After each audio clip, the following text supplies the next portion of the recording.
नमस्कार good evening समस्त को एवं देखु टाइम हो जाइए संध्या 5:45 एपटे मु डिनर प्रिपेरेसन लगी जाइए जेहेतु डिनर कलापर माने डिनर रोसे सारापर मु गुडुली को पाठ पढ़ेबी से मुझे जल्दी डिनरटा बनईदे बस तरकारीटा बनई रखीदे अटा को चकटिकी रखीदे। आज गोटे नुआ रेसिपी मुंड को आसला देखिली पालंग अच्छी माने पालंग अच्छी फ्रिज रे तापर ये जो घांट तरकारी बनई से किसी बुट सोला बुट आ मटर सब बंची जाइला भाविली कौन करी गोटे आइडिया आसला जाऊँगी पालंग सहित मिसेकी बुट चना आ सोला बुट ताको गोटे मस्त तरकारी बनैबी तो देखिपे एवं मुझे तरकारी प्रिपेरेसन लगी जाइए।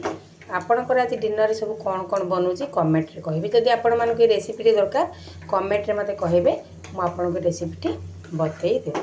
बस या सहित रोटी राति पई